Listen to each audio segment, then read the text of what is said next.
میں جانے کا مسلسل موقع مل رہا ہے۔ میں یہ بات بہت اعتماد کے ساتھ کہنا چاہتا ہوں کہ جو جذبہ، جو ہمت، جو اضطراب اور بے چینی اس سلسلے میں مہاراشٹر کے مسلمانوں میں دیکھنے کو مل رہی ہے وہ غیر معمولی ہے، اور مجھے یقین ہے کہ اگر یہی اسپرٹ باقی رہی اور یہی اسپرٹ ہم پورے ملک میں پیدا کرنے میں کامیاب ہو گئے تو حکومت کو مجبور ہونا پڑے گا اور وہ تمام ترمیمات، جو متنازع ترمیمات اس نے منظور کی ہیں، وہ واپس لینے مجبور ہوگی۔ اور یقین رکھیے یہ پروگرام اور یہ مظاہرے اور یہ جلسے جو منعقد کر رہے ہیں، یہ صرف تضییع اوقات کے لیے نہیں، اس سے جو فائدے حاصل ہو رہے ہیں میں اس پر انشاءاللہ تفصیل سے بات رکھوں گا، لیکن میں یقین سے کہتا ہوں کہ اگر یہی جذبہ ہمارا باقی رہا تو ہم اس حکومت کو مجبور کریں گے کہ یہ جو متنازع ترمیمات اس نے منظور کی ہے یہ وہ واپس لے انشاءاللہ۔ دوستوں اور ساتھیوں، ہم ان ترمیمات ان کالی ترمیمات کے مخالف ہیں اور ہم اسے مسترد کرتے ہیں۔ سوال یہ پیدا ہوتا ہے کہ کیوں مسترد کرتے ہیں؟ اس سے پہلے بھی وقف قانون میں بہت ساری ترمیمات ہوئی۔ 1954 میں پہلا وقف قانون ہندوستان کی آزادی کے بعد منظور ہوا، اس کے بعد سے لگاتار قانون کے اندر ترمیمات ہوتی رہی۔ 1984 میں ہوئی، 1995 میں ہوئی، 2013 میں ہوئی، لیکن ان ترمیمات کے خلاف ہم نے یہ مظاہرے نہیں کیے، اس طرح ہم اس کے خلاف میدان عمل میں نہیں آئے، ہم نے آواز نہیں اٹھائی کہ انہیں واپس لیا جائے۔ پہلی بار یہ اضطراب، یہ بے چینی اور یہ کنسرن مسلمانوں کے اندر کیوں پیدا ہوا، یہ بات سمجھنے کی ضرورت ہے۔ یہ جو ترمیمات لائی گئی ہے یہ ایک بہت ہی گھناؤنی سازش کے تحت، ایک بہت ہی گھناؤنے منصوبے کے تحت وقف کی جائیدادوں کو ہڑپ کرنے کے لیے ہمارے بزرگوں نے، ہمارے آبا و اجداد نے جو وقف کے لیے جو اپنی جائیدادیں، قیمتی جائیدادیں وقف کی تھی، ان تمام املاک کو یہ حکومت ہڑپ کرنا چاہتی ہے۔ یہ حکومت جو ہے وقف ترمیمات کے ذریعے ان جائیدادوں پہ قبضہ کرنا چاہتی ہے، ان جائیدادوں کو حاصل کر کے مختلف اپنے پروجیکٹ میں لگانا چاہتی ہے۔ اس لیے آج پورے ملک کے اندر مسلمانوں کے اندر ایک اضطراب ہے، ایک بے چینی ہے، اور وہ اس کے خلاف سڑکوں پر، پروگراموں کے اندر، جلسوں کے اندر جمع ہو رہے ہیں اور پوری طاقت اور قوت سے یہ اعلان کر رہے ہیں کہ ہم ان ترمیمات کو مسترد کرتے ہیں۔ ہم اس ترمیمات کو اس لیے بھی مسترد کرتے ہیں کہ پہلی بار یہ ترمیمات ہندوستان کے دستور سے صادم ہے، اس کے خلاف لائی گئی۔ دستور کی دفعہ 14 کے اندر یہ بات کہی گئی ہے کہ ہندوستان کے دستور، ہندوستان میں قانون کی نگاہ میں سب لوگ برابر ہیں۔ یہ ترمیمات تفریق پیدا کرتی ہے، امتیاز پیدا کرتی ہے، بے بھاؤ پیدا کرتی ہے۔ آپ جانتے ہیں کہ وقف کی جائیدادوں کو اور املاک کو جو تحفظات حاصل تھے، جو پروٹیکشن حاصل تھے، وہ صرف مسلمانوں کو حاصل نہیں تھے، بلکہ ہندوؤں کے جو مندر ہیں، جو مٹھ ہیں، سکھوں کے جو گردوارے ہیں، عیسائیوں کے جو چرچز ہیں، بدھسٹوں کے جو بدھ وہار ہیں، یہ سب لوگوں کو اسی طرح کے تحفظات، اسی طرح کے پروٹیکشن حاصل ہیں، لیکن ان ترمیمات کے ذریعے مسلمانوں سے ان پروٹیکشن کو چھین لیا گیا۔ اس لیے یہ ترمیمات جو لائی گئی ہیں، یہ ترمیمات دستور کی بنیادی دفعہ، جو بنیادی حقوق کی دفعہ 14 اس سے صادم ہے۔ یہ انسانوں کے درمیان تفریق اور امتیاز پیدا کرتی ہے، یہ پہلی بات ہے۔ دوسری بات یہ ہے کہ دستور کی یہ جو ترمیمات لائی گئی ہے، یہ ترمیمات دستور کے جو فنڈامنٹل رائٹس ہیں، جو بنیادی حقوق ہیں، اس سے صادم ہندوستان کے دستور سے، کیونکہ ہم ایک جمہوری ملک میں رہتے ہیں۔ کسی بھی حکومت کو یہ اختیار، یہ پاور اور یہ قوت حاصل نہیں ہے کہ وہ کوئی ایسا قانون، کوئی ایسی پالیسی، کوئی ایسا فیصلہ کرے جو ہندوستان کے دستور سے متصادم ہو، اس کے خلاف۔ یہ ترمیمات جو ہے، جو بنیادی حقوق ہے، باب نمبر 3 کے اندر دستور ہند کے 25، آرٹیکل 25، آرٹیکل 26، آرٹیکل 29، آرٹیکل 15 اور آرٹیکل 30 کے خلاف اس سے متصادم۔ آرٹیکل 25 یہ کہتا ہے ہندوستان کے اندر تمام طبقات کو، تمام مذہبی عیسائیوں کو اپنے مذہب پر چلنے اس کی اشاعت کر لے، اس کی ترویج کر لے، اس کی طرف دعوت دینے کی اور اس کے مطابق اپنے ادارے بنانے کی، تو وہ اس کو آزادی دیتا ہے۔ یہ قانون اس آزادی کو سلب کر رہا ہے، اس کو چھین رہا ہے۔ یہ ہندوستان کے دستور کی دفعہ 26 یہ کہتی ہے کہ ہر تہذیبی اکائی کو، ہر مذہبی اکائی کو مذہب کے ترویج و اشاعت کے لیے ادارے بنانے کی آزادی حاصل ہے۔ یہ حکومت وہ آزادی ہم سے چھین رہی ہے۔ یہ ہندوستان کی دفعہ 29 یہ کہتی ہے کہ ہر اکائی کو، ہر تہذیبی اکائی کو، ہر اقلیت کو اس ملک پہ اپنے اداروں کا انتظام و انتظام خود کرنے کی آزادی حاصل ہے۔ یہ آزادی حکومت چھین رہی ہے۔ اس لیے ہم کوئی غیر دستوری مطالبہ نہیں کر رہے، ہم کوئی ناجائز مطالبہ نہیں کر رہے، ہم یہ مطالبہ کر رہے ہیں کہ اس حکومت نے اس دستور کے ساتھ کھلواڑ کیا ہے، اس حکومت نے اس دستور کے خلاف کارروائی کی ہے، اور ہم یہ مطالبہ کر رہے ہیں کہ یہ قانون اس دستور سے مصادم ہے، اس لیے ان ترمیمات کو واپس لیا جائے۔ سپریم کورٹ آف انڈیا کے اندر بھی ہم نے یہی بات رکھی ہے ججز کے سامنے۔ ہمارے جو وکلا نے اور انڈیا مسلم فیصلہ کورٹ بھی ان 5 لوگوں میں شامل ہے جن کے پٹیشن کو قبول کر لیا گیا ہے تفصیل سے گفتگو کے لیے۔ تو اس میں بھی ہمارے وکلا نے، کپل سبل نے، ابھیشیک منو سنگھ نے اور دوسرے جو سینئر وکلا ہے، انہوں نے یہی آرگو کیا کہ یہ ترمیمات جو ہے ہندوستان کے دستور سے مصادم ہے، اس لیے یہ واپس لیا جانا چاہیے، اور ہمیں یقین ہے انشاءاللہ العزیز یہ جو جمہوری ترمیمات کا جو فیصلہ ہے وہ انشاءاللہ ہمارے حق میں آئے گا۔ دوستوں اور ساتھیوں، میں یہ کہنا چاہتا ہوں کہ ایک تو بنیادی بات یہ ہے کہ یہ ہمارے دستور سے مصادم ہے، ہندوستان کی آئین سے، دستور سے، اس لیے ہمارا یہ مطالبہ ہے کہ یہ تمام متنازع ترمیمات جو 48 ترمیمات پارلیمنٹ میں منظور کی گئی ہیں انہیں واپس لیا جائے۔ دوسری بات یہ ہے کہ جب یہ ہندوستان کے اندر جب بھی کسی بھی طبقے سے متعلق قانون میں کوئی تبدیلی کی جاتی ہے، کوئی نئی پالیسی وضع کی جاتی ہے، کوئی نیا فیصلہ کیا جاتا ہے، کوئی قانون بنایا جاتا ہے، تو یہ دیکھا جاتا ہے کہ جس طبقے سے متعلق قانون ہے، جس طبقے سے متعلق پالیسی بنائی جا رہی ہے، جس مذہبی اکائی، جس سیکشن سوسائٹی سے متعلق پالیسی بنائی جا رہی ہے، ان سے مشورہ کیا جاتا ہے، ان سے تجاویز دی جاتی ہے اور اس کی روشنی میں قانون مرتب کیا جاتا ہے۔ اس سے پہلے وقف ترمیمات میں جب وقف قانون میں جب بھی ترمیمات کی گئی، حکومتوں نے تبدیلیاں ایسے پہلے بھی کی گئی تھی، لیکن وہ تمام تبدیلیاں اور تمام ترمیمات مسلمانوں سے مشورے کے بعد کی گئی تھی۔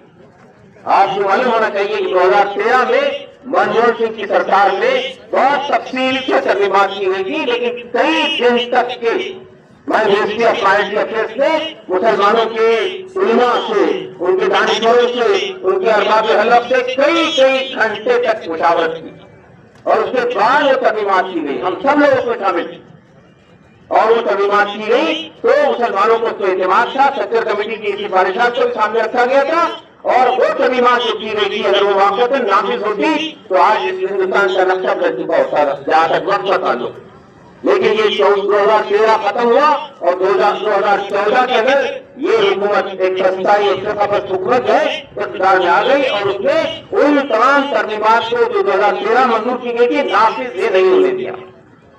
یہ حکومت یہ اعلان کے ساتھ آئی تھی کہ ہم وقف بل کے اندر، وقف قانون کے اندر ترمیمات کر رہے ہیں، وہ شفافیت لانے کے لیے کر رہے ہیں، وہ اس لیے کر رہے ہیں کہ وقف کے اندر جو کرپشن پیدا ہو رہا ہے اس کو روکا جائے، وہ اس لیے کر رہے ہیں کہ غریبوں کو وقف کی پراپرٹی سے فائدہ پہنچے، وہ اس لیے کر رہے ہیں کہ اس کے اندر جن طبقات کا، جن لوگوں کا اس کے اندر وقف کے انتظام و انتظام میں عمل دخل نہیں ہے ان کو بڑھانے کے لیے کر رہے ہیں، خواتین کو کے لیے اسپیس قائم کر رہے ہیں، مسلمانوں کے درمیان جو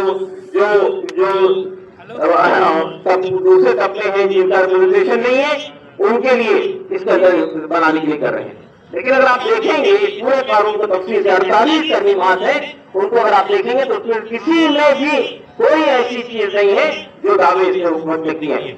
ایک طرف تو یہ دعوے ہیں مسلمانوں سے کہ ہم مسلمانوں کے فائدے کے لیے قانون لائے، اسی طرح کا دعویٰ انہوں نے اس وقت بھی کیا تھا جب انہوں نے کاشتکاروں سے، کسانوں سے متعلق 3 قانون بنائے تھے جسے فارم لاز کہتے ہیں، لیکن ہندوستان کے کسانوں، اور یہی کہا تھا کہ یہ کسانوں کے فائدے کے لیے لائے، لیکن ہندوستان کے کسانوں نے، خاص طور سے پنجاب کے، ہریانہ کے، یو پی کے اور راجستھان کے کسان 1 سال تک دلی کے بارڈر میں بیٹھ گئے آ کر اور یہ کہا کہ یہ قانون واپس لیا جائے. حکومت کو مجبور ہونا پڑا. 1 سال تک 700 لوگوں کی جانیں گئی اس دھرنے کے اندر. بالآخر حکومت نے وہ قانون واپس کیا. ہم یہ کہہ رہے ہیں کہ یہ جو ترمیمات لائی گئی ہیں یہ ترمیمات بھی متنازع ہے. یہ ترمیمات بھی کالی ترمیمات ہے. یہ ترمیمات بھی وقت کی املاک کو چھیننے کے لیے لائی گئی. پہلی بار حکومت نے ایک ایسا قانون وضع کیا ہے جس کے ذریعے سے وہ مسلمانوں کے ہاتھ سے وقت کے انتظام و انتظام کو چھیننا چاہتے ہیں. آپ جانتے ہیں کہ ہندوستان میں جب بھی قانون بنایا گیا وقت سے متعلق یہ مان کے بنایا گیا ہے کہ وقت یہ اللہ کے لیے وقت کی آتی ہے. وقت کی جائیداد جو ہے ون سے وقت آلویز وقت. یہ سپریم کورٹ کا فیصلہ ہے. ایک بار کوئی چیز وقت ہو گئی تو وہ تا قیامت وقت ہوتی ہے. باقی مسجد کے وقت بھی ہم نے یہی فیصلہ کیا تھا مسلم مسئلہ بورڈ نے کہ مسجد جو ہے عرش کا فرش مسجد ہے اور یہ مسجد اللہ کا گھر ہے. یہ اللہ کے لیے وقت کی گئی ہے. اس کو نہ بیچا جا سکتا ہے نہ ہبا کیا جا سکتا ہے نہ اس کو منتقل کیا جا سکتا ہے. یہی معاملہ تمام وقت کی جائیداد سے متعلق ہے. دوستوں اور ساتھیوں میں یہ کہنا چاہتا ہوں کہ یہ یقین رکھیے آپ اگر ہمارا یہی جذبہ رہا ہمارا یہی حوصلہ رہا ہمارا یہی عزم رہا تو انشاءاللہ العزیز ہم حکومت کو مجبور کریں گے کہ وہ اس قانون کو واپس کرے. اسے دماغ میں رکھیے سامنے. لیکن یہ سوال یہ پیدا ہوتا ہے کہ اس کے علاوہ دیکھیے بعض لوگ جو ہے سازشیں کرتے ہیں خلاف ہمارے خلاف. بعض اوقات جو ہے مختلف حربے اختیار کیے جاتے ہیں لیکن اللہ تعالیٰ جو ہے اس شر میں سے خیر کے پہلو برآمد کرتا ہے. آپ دیکھیے اسی مسئلے کو دیکھیے. آپ یہ وقت کی ترمیمات جو لائی گئی ہے اس کے بعد مسلمانوں کے اندر جو بیداری آئی ہے. آپ اس کتنے لوگ ہیں جو پہلے جانتے تھے وقت کیا چیز ہوتی ہے. وقت کا قانون کیا ہے. کون لوگ وقت کو مینیج کرتے ہیں. کس طرح وقت کی چیزیں چلتی ہیں. دیکھیے نعرے آپ نہیں لگائیں گے. نعرے کی یہاں سے جب کہا جائے گا تب نعرے لگیں گے. تو یہ پہلی بار ایسا ہوا ہے کہ مسلمانوں کے اندر غیر معمولی بیداری آئی. دوسری بات یہ دیکھیں گے آپ کہ ہندوستان کے اندر اس سے پہلے بھی بڑے بڑے مسئلے آئے. مسلمانوں کی جان و مال پہ حملے ہوئے, لوٹنے کے واقعات ہوئے اور ان کے گھروں کو بلڈوزر سے توڑا گیا, مسجدوں کو اٹھایا گیا اور بہت ساری چیزیں گئی. لیکن جو بیداری اس وقت مسلمانوں کے اندر آئی ہے اور جو اتحاد مسلمانوں پیدا ہوا ہے, آپ ہندوستان کی آزاد ہندوستان کی پوری تاریخ میں ایسا غیر معمولی اتحاد مسلک اور مکتب فکر سے آزاد ہو کر, شیعہ اور سنی کے اختلافات سے آزاد ہو کر, دیوبندی اور بریلوی کے آزاد ہو کر ایک ہی شخص میں کھڑے ہو گئے محمود عیاض. نہ کوئی بندہ رہا اور نہ کوئی بندہ نواز. بندے شاہد محتاج بنی ایک ہوئے, تیری سرکار میں پہنچے تو سبھی ایک ہوئے. اس کا منظر آج پورا ملک پیش کر رہا ہے. ہمارے اسٹیج پر بھی آپ دیکھ لیجیے ہر مکتب فکر کے لوگ ہیں اور ہر جگہ ہر پروگرام کے اندر ہم جب گئے ہیں تو تمام لوگ ہمارے سامنے شانہ بشانہ ساتھ ہوئے اور ایک سیسا ایک امت واحدہ کا تصور, ایک سیسا فلاحی امت کا تصور پورے ملک میں آیا ہے. اسی کے ساتھ ساتھ ہم یہ کہنا چاہتے ہیں کہ پہلی بار ایسا ہوا ہے ہندوستان کی پارلیمنٹ میں جب یہ بحث ہوئی اس اوپر میں اس قانون کے اوپر میں تو آپ نے دیکھا ہوگا کہ بالکل دو حصوں میں لوگ بڑھ گئے. ایک طرف حکومت اور اس کی حلیف جماعتیں تھیں اور دوسری طرف تمام ہی اپوزیشن پارٹیز تھی. تو 232 اپوزیشن پارٹیوں کے ممبران نے اس قانون کے خلاف ووٹ دیا. لیکن اگر آپ نے وہ ڈبیٹ دیکھا ہوگا اور آپ نے کچھ لوگوں کو دیکھنے کا موقع ضرور ملا ہوگا, آپ نے اگر وہ ڈبیٹ دیکھا ہوگا تو آپ کو معلوم ہوگا ایک طرف ترانیہ کی حکومت تھی, ایک طرف جھوٹے والے تھے, ایک طرف گھاس اور دھاندلی تھی, ایک طرف جو ہے انتباہ کیا جا رہا تھا اور دوسری طرف اپوزیشن کی طرف سے مضبوط دلائل لا رہے تھے. تابڑتوڑ حملے ہو رہے تھے اور ایک کے بعد ایک یہ قانون کس طرح خلاف ہے, ملک کے خلاف ہے, دستور کے خلاف ہے, اقلیتوں کے خلاف ہے, مسلمانوں کے خلاف ہے. یہ ہمارے اپوزیشن پارٹیوں کے لیے 232 کے اندر صرف 24 مسلم ممبران پارلیمنٹ ہیں.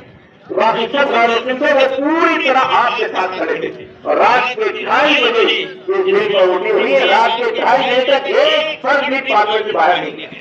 یہ غیر معمولی کارنامہ اس سے پہلے ہندوستان کی تاریخ میں, اعلیٰ ہندوستان کی تاریخ میں شاید 2-3 بار ایسا ہوا ہوگا کہ اتنا زبردست بحث پارلیمنٹ کے اندر ہوئی اور بالآخر یہ بل پاس ہوا. چونکہ ان کے پاس شراب تھی, بل منظور ہو گیا لوک سبھا میں بھی اور راجیہ سبھا میں بھی دونوں جگہ رات کے 3 بجے تک کے لوگ بیٹھے رہے، ایک آدمی بھی ملا نہیں۔ یہ بھی بہت بڑا، یعنی اس سے پہلے کئی بار ایسا ہوا ہے، مسلمانوں سے پہلے کئی اس طرح کے بل آئے ہیں، لیکن اس غیر معمولی طریقے سے اپوزیشن پارٹیوں نے اس طرح یکجہتی کا مظاہرہ مسلمان سے پہلے کبھی نہیں کیا۔ یہ دوسرا اچیومنٹ۔ تیسرا اچیومنٹ یہ ہے کہ اس بل کے خلاف میں آج آپ دیکھ رہے ہیں ہر مقام کے اوپر صرف مسلمان، یہ تو ٹھیک ہے آج ہم نے مسلمانوں کو دعوت دی ہے، لیکن عام یہ دیکھ رہے ہیں کہ ہمارے غیر مسلم بھائی، ہماری جو دیگر اقلیتیں، دلت ہمارے ساتھ کھڑے ہوئے ہیں، عیسائی ہمارے ساتھ کھڑے ہوئے ہیں، سکھ ہمارے ساتھ کھڑے ہوئے ہیں، اور دیگر اقلیتیں ہمارے ساتھ کھڑی ہوئی ہیں، اپوزیشن یعنی OBC کے لوگ ہمارے ساتھ کھڑے ہوئے ہیں۔ اور یہ دیکھیے کہ ہمارا جو پہلا دھرنا ہوا تھا جنتر منتر پہ، بڑا دھرنا تھا، 22 اپوزیشن پارٹیوں میں سے 40 ممبران پارلیمنٹ وہاں پر آئے تھے، انہوں نے ہمارے ساتھ یکجہتی کا مظاہرہ کیا تھا۔ اس موقع پر ایک سکھ لیڈر، سکھ پرسنل بورڈ کے کنوینر پروفیسر جگموہن جی نے وہاں اعلان کیا تھا کہ ہم مسلمان بھائیوں کو یہ اعتماد دلانا چاہتے ہیں کہ اس لڑائی میں آپ اکیلے نہیں ہیں، اپنے آپ کو اکیلا مت سمجھیے، ہم آپ کے ساتھ کھڑے ہیں، ہم آپ کے ساتھ شانہ بشانہ کھڑے ہوں گے اور ہر طرح کی قربانی دینے کے لیے تیار ہوں گے۔ اور ان کا اگلا پروگرام جو ہے آپ امرتسر کے اندر کیجیے۔ یہ اسی پروگرام کے اندر اور اس کے بعد کے پروگراموں میں سکھوں نے، عیسائیوں نے بھی یہ بات کہی، دلتوں نے بھی یہ بات کہی، آدیواسیوں نے بھی یہ بات کہی، بدھسٹوں نے بھی بات کہی۔ تو یہ ایک تیسری بڑا اچیومنٹ ہے اس شہر میں سے یہ خیر کا پہلی برآمد ہوا کہ ہندوستانی مسلمان اس معاملے میں اس لڑائی میں تنہا نہیں ہے، دیگر اقلیتیں، دیگر دلت طبقات، OBC کے طبقات، قبائلی طبقات آپ کے ساتھ کھڑے ہوئے ہیں اور یہ اعلان کر رہے ہیں کہ اس لڑائی میں ہم آپ کے شانہ بشانہ شامل ہیں۔ یہ تیسرا بڑا اچیومنٹ ہے۔ اور چوتھی بات یہ ہے کہ مسلمانوں کے اندر بھی جس اعتماد کا مظاہرہ ہو رہا ہے، جس حوصلے کا مظاہرہ، کہیں کوئی مایوسی نہیں ہے، کوئی اس طرح یہ نہیں ہے کہ کیا ہو رہا ہے ہمارے ہاتھ سے چیزیں نکل رہی ہیں، نہیں، یہ اعتماد ہے کہ ہم لڑ کر لیں گے واپس اپنی تمام چیزوں کو اور اس کو مجبور کریں گے کہ اس متنازع قانون کو واپس لیں۔ یہ اچیومنٹ اس کے اندر سے حاصل ہو رہے ہیں۔ دوستوں اور ساتھیوں، یہ ہم کو یہ دیکھنا چاہیے کہ وہ کون سی ترمیمات ہے جس نے ہمارے اندر یہ اضطراب اور یہ بے چینی پیدا کی ہے، اور یہ حکومت کے کیا عزائم ہے، کیا ارادے ہیں، اس کو بھی ہمیں سامنے رکھنا چاہیے۔ میں نے یہ بتایا آپ کو کہ یہ ترمیمات امتیاز کو مبنی ہے اور یہ ترمیمات ان تمام پروٹیکشن کو جو دوسرے طبقات کو حاصل ہے وہ ہم سے چھین رہی ہے۔ لیکن اس کے بعد اور کیا چیز ہے، ایک وقت قانون کے اندر ایک سیکشن ہے، ایک شرط ہے جو وقف بائی یوزر سے کہلاتا ہے، یعنی جو بطور استعمال وقف ہوتی ہے ان کو وقف بائی یوزر کہا جاتا ہے۔ یہ وہ املاک ہے، یہ وہ پراپرٹی ہے، سینکڑوں سال پہلے ہمارے بزرگوں نے مساجد کے لیے، قبرستانوں کے لیے، عیدگاہ کے لیے، درگاہ کے لیے، خانقاہ کے لیے، امام باڑوں کے لیے دی تھی۔ وہ ان کا کوئی کاغذ موجود نہیں ہے، ان کا کوئی ریکارڈ موجود نہیں ہے، لینڈ ریکارڈ میں نام نہیں ہے، ریونیو ریکارڈ میں نام نہیں ہے، لیکن وہ اپنے استعمال کی وجہ سے وقف کہلاتی تھی۔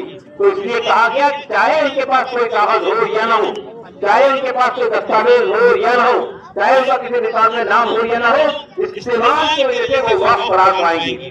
ایسی تمام پراپرٹی پہ اس حکومت نے اب جو ترمیم لائی ہے اس میں یہ کہا کہ وقف بائی یوزر کی پراپرٹی کو رجسٹرڈ کروانا ہوگا۔ آپ بتائیے جن کے پاس کاغذ نہیں ہے جب وہ رجسٹر کروانے جائیں گے تو اس کو مسترد کر دیا جائے گا، اس کو ہم نہیں لیتے۔ اور اسی طرح یہ کہا کہ اگر اس کو کوئی تنازع پیدا ہو جائے، کوئی کلیم کرنے کوئی آدمی، تو پھر وہ وقف بائی یوزر کی کیٹیگری میں نہیں رہے گی۔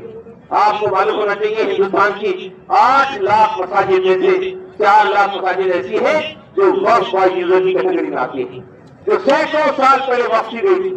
اگر یہ قانون لاگو ہو گیا تو ایسی تمام مساجد، ایسے تمام قبرستان، ایسی تمام درگاہیں، ایسے تمام امام باڑے ہمارے ہاتھ سے چھین لیے جائیں۔ تو ایک اور قانون ہے ہمارے ملک میں، وہ لا آف لمیٹیشن کا قانون ہے، وہ قبضہ مخالفانہ کا قانون ہے، وہ ایڈورس پوزیشن کا قانون ہے۔ وہ قانون یہ کہتا ہے کسی زمین پر کسی آدمی نے قبضہ کر لیا، کسی کی زمین پر، اور اس آدمی نے جس کی زمین ہے اس نے کسی کورٹ میں اس کے خلاف نالش نہیں کی، اس کے خلاف کورٹ میں نہیں گیا، تو 12 سال تک اگر اس کو کوئی چیلنج نہیں کیا گیا تو جس نے قبضہ کیا ہے وہ قابض جو ہے اس کا مالک بن جائے گا۔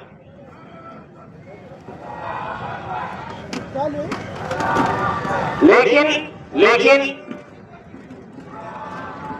لیکن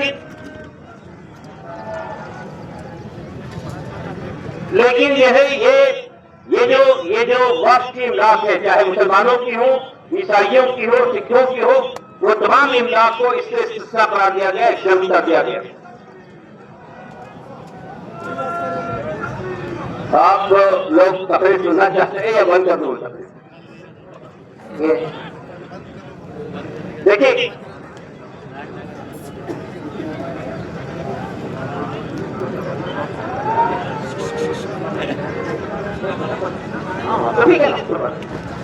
تو یہ ترمیمات جو بھی ہے وہ متنازع ترمیمات ہیں، اور ہمارا مطالبہ یہ ہے کہ یہ ترمیمات واپس لی جائیں۔ ہمیں یقین ہے انشاءاللہ عزیز، اگر یہی حوصلہ اور یہی عزم برقرار رہا تو ہم حکومت کو مجبور کریں گے کہ وہ یہ قانون واپس لے، اور انشاءاللہ عزیز یہ جو پروگرام آپ کے چل رہے ہیں، اس کے بعد ہم ایک بڑے پروگرام کا دلی میں اہتمام کر رہے ہیں انشاءاللہ عزیز۔ اس کی تاریخیں ہم جلدی طے کریں گے انشاءاللہ، اس وقت ہم آواز دیں گے۔ تو آپ کے مہاراشٹر سے، بھیڑ سے بھی آپ کو بڑی تعداد میں اس میں آنا ہوگا۔ ہم دلی کی سڑکیں جام کر دیں گے اور حکومت کو مجبور کریں گے کہ اس قانون کو واپس لے۔ ربنا تقبل منا انک انت السمیع العلیم وتب علینا انک انت التواب الرحیم وآخر دعوانا الحمد للہ رب العالمین۔